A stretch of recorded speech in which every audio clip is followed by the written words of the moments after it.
एक श्रेष्ठ पुत्र की प्राप्ति हेतु भगवान शिव से आज्ञा लेकर पार्वती ने 1 वर्ष तक चलने वाले पुण्य व्रत का समापन किया। व्रत की समाप्ति पर पुरोहित सनत कुमार ने देवी पार्वती से कहा, माता मुझे दक्षिणा चाहिए। पार्वती ने मुमांगी दक्षिणा देने का वचन दिया। फिर क्या था, पुरोहित बने सनत कुमार ने अस्वाभाविक दक्षिणा की याचना की। देवी, इस व्रत में दक्षिणा स्वरूप मुझे अपने पति को दीजिए। ये सुनते ही देवी पार्वती पर जैसे वज्रपात हुआ। वे व्याकुल होकर विलाप करती हुई मूर्छित हो गईं। पार्वती को मूर्छित देखकर ब्रह्मा, विष्णु और मुनियों को हंसी आ गई। उन्होंने पार्वती को समझाने के लिए भगवान शिव को भेजा। पार्वती की मूर्छा टूटने पर शिव ने उन्हें समझाया, देवी, देव कार्य, पितृ कार्य या नित्य नैमित्तिक जो भी कार्य दक्षिणा से रहित होता है, निष्फल हो जाता है। उस कर्म से दाता कालसूत्र नामक नरक में गिरता है। उसके बाद वह दीन होकर शत्रुओं से पीड़ित होता है। ब्राह्मण को संकल्प की हुई दक्षिणा उस समय न देने से वो बढ़कर कई गुनी हो जाती है। भगवान विष्णु और ब्रह्मा ने पार्वती से धर्म रक्षा के लिए अनुरोध किया। धर्म ने भी समझाया, देवताओं ने कहा, मुनियों ने भी दक्षिणा देने की प्रेरणा दी। फिर भी पार्वती चुपचाप रही। तब सनत कुमार ने कहा, देवी पार्वती, या तो आप मुझे दक्षिणा में अपने पति को प्रदान कीजिए या अपने दीर्घकालीन कठोर तप का फल भी त्याग दीजिए। इस महान कर्म की दक्षिणा न मिलने पर मैं इस दुर्लभ कठोर व्रत का फल ही नहीं, आपके समस्त कर्मों का फल भी प्राप्त कर लूंगा। उद्विग्न होकर पार्वती ने कहा, पति से वंचित हो जाने वाले कर्म से क्या लाभ? दक्षिणा देने तथा धर्म और पुत्र की प्राप्ति से मेरा क्या हित होगा? पृथ्वी देवी की अपेक्षा कर वृक्ष की पूजा करने से क्या प्राप्त हो सकेगा?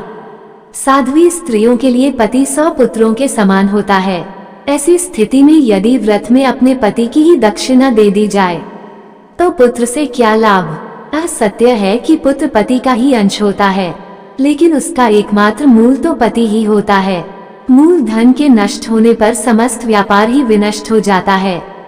उसी समय आकाश में देवताओं और ऋषियों ने एक रत्न निर्मित रथ देखा जो पार्षदों से घिरा था।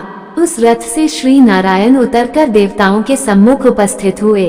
उन श्री नारायण को ब्रह्मा, विष्णु और शिव ने रत्न सिंहासन पर बैठाकर उन्हें प्रणाम किया और हाथ जोड़कर गदगद कंठ से स्तुति की। वहाँ का सारा वृतांत जानकर श्री नारायण ने कहा, शिवप्रिया पार्वती का व्रत लोक शिक्षा के लिए है, अपने लिए नहीं, क्योंकि ये तो स्वयं समस्त व्रतों एवं तपस्याओं का फल प्रदान करने वाली हैं। इनकी माया से ही चारों जगत मोहित है। फिर उन्होंने पार्वती को संबोधित कर कहा, शिवे, इस समय तुम महादेव जो की दक्षिणा में देकर अपना व्रत पूर्ण कर लो।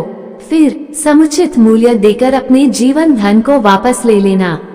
गौओं की भांति भी विष्णु के शरीर में है, अतः तुम ब्राह्मण को गौमूल्य प्रदान कर अपने पति को लौटा लेना। ये कहकर वे अंतर्धान हो गए। तब पार्वती प्रसन्न मन से अपने प्राण सर्वस्व को दक्षिणा में देने के लिए तैयार हो गईं।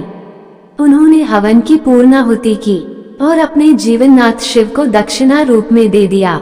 इसके बाद उन्होंने पुरोहित सनत कुमार से निवेदन किया, विप्रवर, गौ का मूल्य मेरे पति के बराबर है। मैं आपको अत्यंत सुंदर 1 लाख गौएं प्रदान करूंगी। इसके बदले में आप मेरे जीवन सर्वस्व को लौटा दें। प्राणनाथ के मिल जाने पर मैं पुनः ब्राह्मणों को विपुल दक्षिणाएं प्रदान करूंगी। तब सनत कुमार ने पार्वती से कहा, देवी, मैं ब्राह्मण हूँ, मैं 1 लाख गौएं लेकर क्या करूँगा? इस दुर्लभ रत्न के सामने 1 लाख गौओं की क्या तुलना? मैं इन्हें साथ में लेकर त्रिलोक में भ्रमण करूँगा। उस समय समस्त बालक इन्हें देखकर प्रसन्नता पूर्वक ताली बजा बजाकर अट्टहास करेंगे। कहने के साथ ही सनत कुमार ने भगवान शिव को अपने पास बैठा लिया। ये सुनकर पार्वती जलहीन मछली की भांति छटपटाने लगी। उन्होंने मन ही मन सोचा, कैसा दुर्भाग्य है मेरा कि मुझे न तो अभीष्ट देव का ही दर्शन हुआ और न ही व्रत का फल प्राप्त हो सका। अधीर होकर वे अपने प्राण त्यागने के लिए प्रस्तुत हो गईं। अकस्मात उसी समय आकाश में तेज समूह प्रकट हुआ। उस तेज समूह को देखकर पार्वती ने उससे अपने ऊपर दया करने को कहा और उस तेजोराशि के मध्य विश्वमोहन श्री कृष्ण स्वरूप का दर्शन किया। ऐसे भुवन मोहन अनूप रूप को देखकर भगवती पार्वती उसी के सदृश पुत्र की कामना करने लगी और उसी क्षण उन्हें वह वर भी प्राप्त हो गया। तदनंतर वह तेज वहीं तिरोहत हो गया। तब देवताओं ने ब्रह्मपुत्र सनत कुमार को समझाया। सनत कुमार ने दिगंबर शिव को उनकी प्राणेश्वरी पार्वती को लौटा दिया। प्रिय दर्शकों, कथा अच्छी लगी हो तो लाइक और चैनल को सब्सक्राइब नहीं किए हैं तो चैनल को सब्सक्राइब करें। धन्यवाद।